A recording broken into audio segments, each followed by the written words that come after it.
Olá!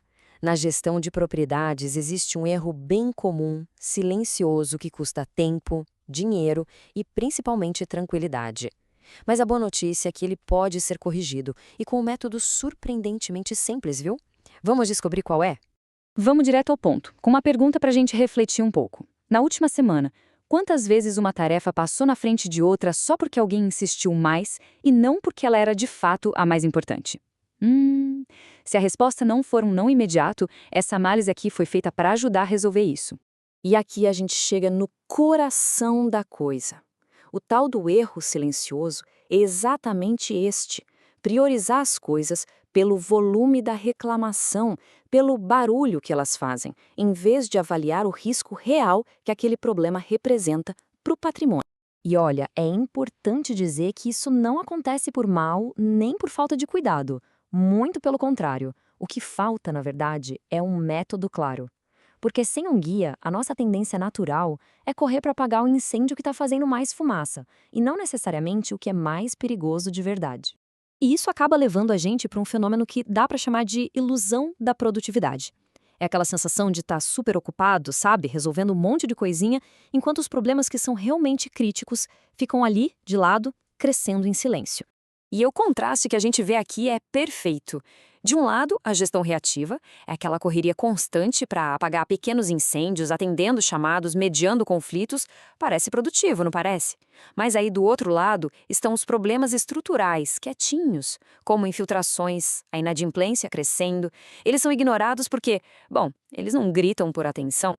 Então, como é que se sai desse ciclo? A resposta está numa ferramenta. Uma ferramenta bem simples e objetiva, feita exatamente para resolver esse problema de priorização. Vamos conhecer a matriz Gucci. A matriz Gucci é basicamente uma ferramenta para a gente tomar decisões de forma objetiva. Ela força uma análise de cada problema olhando por 3 lentes específicas, o que tira a emoção e a pressão no momento da equação. É uma baita mudança de perspectiva. O método todo funciona com base em 3 perguntas bem simples. Para cada problema, a gente se pergunta: qual a gravidade do impacto? Depois, qual a urgência para resolver? E, por fim, qual a tendência disso piorar com o tempo? A gente dá uma nota para cada um, multiplica e o resultado mostra a verdadeira prioridade. Ok, legal na teoria, mas e na prática? Como isso funciona no mundo real? É agora que o poder desse método fica super evidente. Agora, olha só o que os números revelam. A gente tem aqui 3 problemas bem comuns. A infiltração estrutural, com risco altíssimo, marcou 125 pontos. A inadimplência, que mexe com o caixa, 100 pontos. E a reclamação do cachorro que faz barulho, apenas 12. A diferença é gritante. Contra dados não tem muito o que argumentar, né? E o ponto-chave é todo esse equilíbrio. Não é para ignorar o problema do cachorro, claro que não. Ele é válido e precisa ser tratado. A questão toda é direcionar os maiores recursos, tempo, energia, dinheiro, para aquilo que ameaça a estrutura e a segurança de todo mundo. Isso tem que vir primeiro. E o processo de aplicar é super direto, olha só. Primeiro, listar os problemas. Segundo, dar as notas, de 1 a 5, para gravidade, urgência e tendência. Terceiro, multiplicar tudo. E quarto, reordenar a lista de prioridades com base nesse resultado. Simples, rápido e muitas vezes revelador. E o resultado final disso tudo? O uso consistente desse método vai transformando a gestão.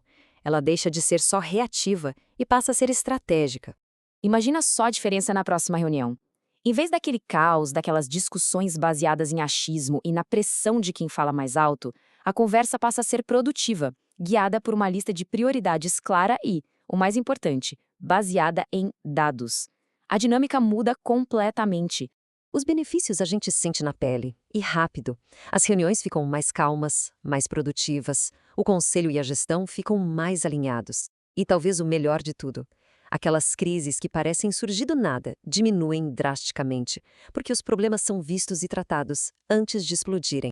E fica aqui a reflexão principal. O que separa a gestão reativa da estratégica, no fim das contas, não é talento, não. É método. É uma habilidade que pode ser aprendida e desenvolvida com a ferramenta certa na mão. Então, fica o convite. Que tal aplicar essa lógica da matriz Gucci nos 3 principais desafios da gestão hoje? Qual deles será que ficaria lá no topo da lista? O resultado seria o esperado ou, de repente, apareceria alguma surpresa? a aplicação de um método simples pode muitas vezes virar o jogo e revelar o que realmente importa.